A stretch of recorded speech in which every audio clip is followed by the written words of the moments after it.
Selamat pagi semuanya. Baik, teman-teman semua, bagaimana kabar hari ini?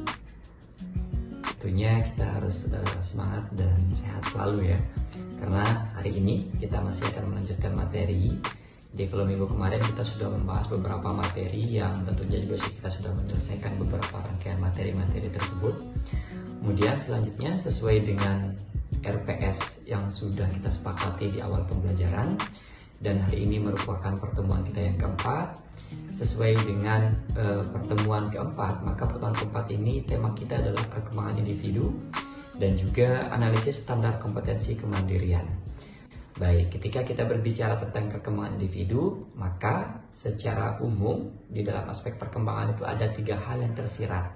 Yang pertama adalah aspek perkembangan yang meliputi fisik, kemudian kognitif, dan terakhir sosio-psikologis. Kemudian yang kedua, kita akan mencoba melakukan menganalisis standar kompetensi kemandirian, yang dimana sumber data yang akan kita gunakan adalah sumber rujukan dari Depdiknas 2007. Ya, baik, kita langsung saja masuk ke slide selanjutnya. Baik, di sini kita akan membahas di sub pertama adalah pentingnya perkembangan individu dalam pertumbuhan pribadi. Di sini ada 3 sub besar yang kita akan mencoba diskusikan di sini. Yang pertama adalah bagaimana self awareness, yaitu adalah kesadaran diri dari seorang individu untuk memahami kekuatan dan kelemahan yang akan membantu dalam mengembangkan diri dan lebih baik. Artinya sebagai individu yang sadar, tentunya juga kita memiliki kelebihan dan juga kelemahan. Tentunya ini harus betul-betul disadari apakah bentuk kelemahan itu dan bagaimanakah bentuk kelebihan yang kita miliki. Kemudian selanjutnya di sana adalah bagaimana terkait kemampuan kita untuk melakukan peningkatan karir. Dalam peningkatan karir, perkembangan individu dapat membantu dalam meningkatkan karir dan kesuksesan profesional. Ketika individu memiliki perkembangan yang baik yang meliputi 3 aspek tadi di atas, maka secara otomatis seharusnya perkembangan individu juga akan lebih baik nantinya. Kemudian selanjutnya di sini adalah kualitas hubungan. Nah, kualitas hubungan ini juga menjadi salah satu tolak ukur pentingnya perkembangan individu, di mana kualitas hubungan yang dimaksud adalah perkembangan individu yang akan membantu meningkatkan komunikasi dan juga keterampilan hubungan. Ketika individu memiliki komunikasi yang bagus, komunikasi verbal yang baik, kemampuan non-verbal yang baik, maka itu juga akan menjadi salah satu fondasi yang akan mendukung kompetensi individu itu untuk memiliki perkembangan yang baik pula tentunya. Selanjutnya di sini ada beberapa macam-macam tugas perkembangan individu. Tugas perkembangan individu di sini saya rangkum menjadi 4 hal pokok saja. Kalau di beberapa referensi memang ada beberapa tugas-tugas perkembangan individu. Nah, di dalam tugas perkembangan individu kali ini saya hanya membahas 4 saja. Kemudian nanti kita akan mencoba mengintegrasikan dengan standar kompetensi kemandirian. Ya, baik. Tugas perkembangan individu yang pertama di sini meliputi pengembangan keterampilan. Pengembangan keterampilan itu adalah bagaimana seorang individu mampu memperkuat keterampilan di bidang tertentu, seperti kepemimpinan ataupun keterampilan-keterampilan teknis. Keterampilan teknis di sini adalah keterampilan aplikatif yang bisa langsung digunakan oleh individu, baik itu untuk pengembangan diri di dunia pendidikannya maupun di dalam hal karirnya nanti. Nah, kemudian selanjutnya di sini saya juga menyampaikan terkait dengan keterampilan komunikasi yang efektif. Karena bagaimanapun individu itu harus memiliki komunikasi yang efektif. Komunikasi yang efektif itu tentunya adalah kemampuan kita memiliki komunikasi verbal dan juga komunikasi non-verbal. Saya di sini memaparkan beberapa contoh terkait dengan komunikasi yang efektif, di mana komunikasi yang efektif ini di sini nanti meliputi keterampilan individu tentang esai, korespondensi, kemampuan menyusun makalah, dan juga notulensi. Kemudian untuk keterampilan verbalnya di sini meliputi debat, kemudian kemampuan berdiskusi, dan juga kemampuan menjelaskan.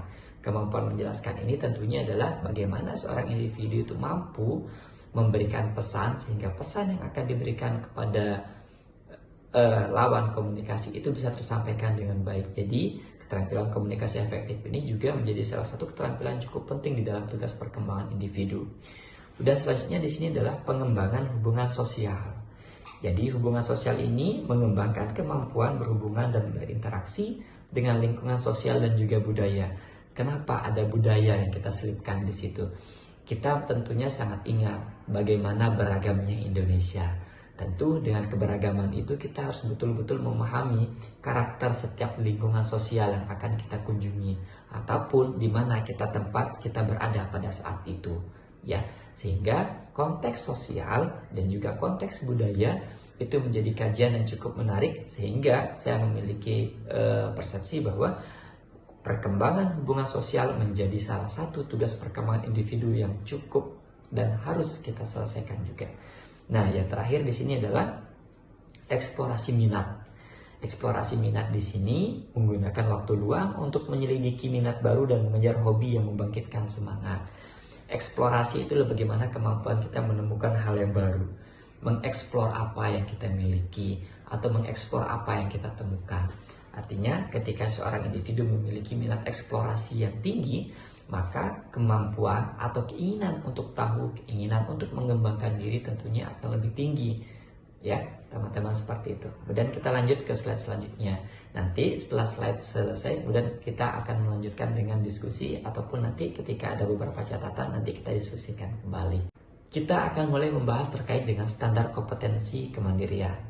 Kita akan mencoba menganalisa. Ya, karena di dalam menganalisa ini nanti kita bisa menemukan hal-hal yang baru tentunya. Di dalam Depdiknas 2007, di sana ada 10 sampai dengan 11 standar kompetensi. Standar kompetensi ini biasanya meliputi untuk satuan pendidikan sekolah dasar itu ada 10 standar kompetensi yang harus diselesaikan. Kemudian selanjutnya untuk sekolah menengah pertama itu ada 10 juga. Sekolah menengah atas itu ada 11 kompetensi. Untuk perguruan tinggi itu juga ada 11 kompetensi yang harus diselesaikan. Baik, kita mulai diskusikan terkait dengan kompetensi-kompetensi tersebut. Standar kompetensi bimbingan konseling di perguruan tinggi. Ini adalah satu dari 4 standar yang akan kita bahas. Oke, baik. Di sini ada rambu-rambu penyelenggaraan. Di dalam standar kompetensi kemandirian itu akan terdapat aspek perkembangan. Kemudian nanti di sana di tataran internalisasi atau tataran internalisasi tujuannya itu ada 3 pokok. Ada pengenalan, kemudian akomodasi, dan juga output akhirnya adalah tindakan. Di mana tindakan yang dimaksud ini adalah setiap aspek perkembangan itu harus memiliki tindakan dan output yang jelas apa yang diinginkan. Sehingga individu itu bisa terukur. Kalau misalkan kita di dalam ilmu bimbingan dan konseling, sebelum kita menyusun program, maka kita harus dan wajib melakukan asesmen kebutuhan terlebih dahulu. Nah, jika teman-teman akan melakukan asesmen kebutuhan, SKK atau standar kompetensi kemandirian ini menjadi salah satu referensi rujukan yang harus kita gunakan di dalam menyusun instrumen-instrumen itu. Baik, kita mulai dari beberapa aspek. Aspek pertama itu adalah landasan hidup religius. Di dalam landasan hidup religius itu di sana ada pengenalan, jadi teman-teman bisa lihat di slide ya, supaya saya tidak perlu membacakan semuanya. Ada pengenalan, ada akomodasi, dan outputnya tindakan. Kemudian aspek perkembangan yang kedua di sana ada landasan perilaku etis. Aspek perkembangan ketiga di sana ada kematangan emosi. Aspek perkembangan keempat di sana ada kematangan intelektual. Kemudian yang kelima ada kesadaran tanggung jawab sosial. Yang keenam ada kesadaran gender. Yang ketujuh ada pengembangan diri. Kemudian yang kedelapan ada perilaku kewirausahaan atau kemandirian perilaku ekonomis. Yang kesembilan ada wawasan dan kesiapan karir. Yang kesepuluh kematangan hubungan dengan teman sebaya. Nah, dan yang ke-11 ini adalah salah satu aspek perkembangan yang tidak ada pada SKK tingkat sekolah dasar dan juga sekolah menengah pertama. Cuman ada di sekolah menengah atas atau SMA, kemudian cuman ada di perguruan tinggi, yakni kesiapan diri untuk menikah dan juga berkeluarga. Kita masuk ke dalam tantangan dan hambatan dalam perkembangan individu. Di sini ada beberapa hal yang saya kelompokkan, cuma di sini saya kelompokkan menjadi 3 bagian saja. Yang pertama di sini adalah keterbatasan waktu. Keterbatasan waktu yang saya maksudkan di sini adalah bagaimana kemampuan kita untuk mengatur waktu dengan bijak sehingga dapat menjadikan tantangan dalam mengembangkan diri. Tentunya hari ini dengan arus informasi yang tidak terbendung, kemudian teknologi yang sudah bisa kita rasakan dan hari ini sudah ada di genggaman, tentu ini juga menjadi tantangan tersendiri. Sehingga terkadang ini juga bisa menjadi tantangan dan hambatan. Ini juga nanti bisa teman-teman coba cari referensi terkait dengan jurnal-jurnal. Ada beberapa adiksi atau candu yang disebabkan oleh digital, dan tidak jarang juga Kominfo itu mengklasterkan ke dalam hal-hal yang negatif. Artinya hal negatif itu adalah generasi Z dan juga Alpha ini banyak terpapar terkait dengan adiksi yang berkaitan dengan teknologi. Itu juga tentunya menjadi keterbatasan waktu untuk kita mengembangkan diri. Dan selanjutnya ada ketidakpastian dan rasa takut. Yang kami maksudkan di sini adalah ketakutan gagal atau rasa tidak aman dapat menghambat perkembangan individu.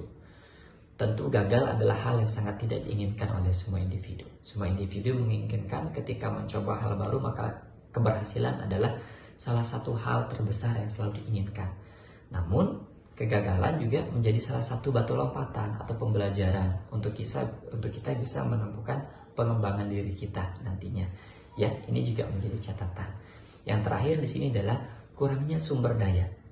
Kurangnya sumber daya di sini adalah keterbatasan akses terhadap sumber daya dapat menjadi hambatan dalam perkembangan individu. Daya yang dimaksudkan di sini adalah tidak hanya daya yang ada di sekitar kita, akan tapi daya yang dimiliki oleh personal itu juga menjadi salah satu keterbatasan. Sehingga benar apa yang dikatakan tadi di atas di beberapa slide yang tadi sudah kita lewati, kemampuan kita untuk mengeksplorasi diri, kemampuan kita untuk menemukan apa yang kita miliki dan apa yang kita bisa, menyadari apa kekurangan dan kelebihan, itu juga bisa menjadi salah satu hal yang bisa menggugurkan tantangan dan hambatan di dalam kurangnya sumber daya ini. Dan selanjutnya, ada strategi untuk perkembangan individu yang efektif. Strategi untuk perkembangan individu yang efektif ini adalah satu, ada penetapan tujuan. Kita harus memiliki tujuan yang jelas. Penetapan tujuan di sini adalah menetapkan tujuan yang jelas dan dapat diukur membantu fokus dan perkembangan individu. Jadi tidak salah, lalu pertanyaannya adalah apakah kita harus memiliki tujuan satu kemudian kita selesaikan? Tidak mesti. Ada beberapa orang yang kadang-kadang memiliki beberapa tujuan yang bisa diselesaikan dalam satu waktu. Cuma ketika kita memiliki tujuan yang tetap, menetapkan tujuan, maka di sana juga kita akan memiliki fokus. Oke. Kemudian selanjutnya di sini adalah pengembangan rencana tindakan. Membuat rencana tindakan yang terperinci sehingga membantu menjaga konsistensi dalam perkembangan individu. Di minggu yang kedua, kita pernah membahas terkait dengan mapping teori dan juga terkait dengan mapping asumsi. Jadi bagaimana kita mencoba membuat peta hidup yang sehingga kita memiliki target-target di sana. Target jangka pendek kita, misalkan dalam satu semester ini apa yang harus kita lakukan. Kalau misalkan kita akan memberikan layanan itu, kira-kira apa yang akan dilakukan oleh individu-individu itu di dalam mencapai target-target itu. Oke. Dan selanjutnya, pelaksanaan dan evaluasi. Melakukan tindakan yang diperlukan dan terus mengevaluasi kemajuan dan juga kesuksesan. Evaluasi ini dibutuhkan, artinya mengevaluasi tujuan kita sejauh mana persentase keberhasilannya dan juga sebagai tolak ukur untuk mengevaluasi kemampuan diri kita. Oke. Dan slide selanjutnya. Di sini manfaat dari perkembangan individu yang sukses. Di sini ada 3 hal juga yang saya menjadikan tugas pokoknya.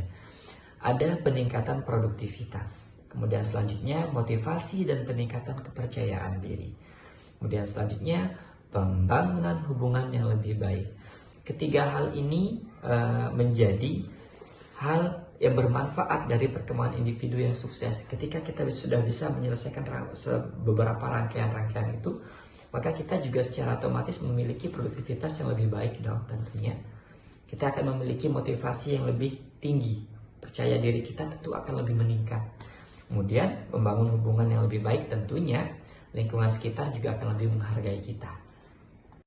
Sebelum saya selesaikan slide ini, kita coba mengkaji Al-Quran Surat Az-Zariyat ayat 56. Ya, yang artinya Allah berfirman, Dia menciptakan manusia dan jin semata-mata agar mereka beribadah kepadanya.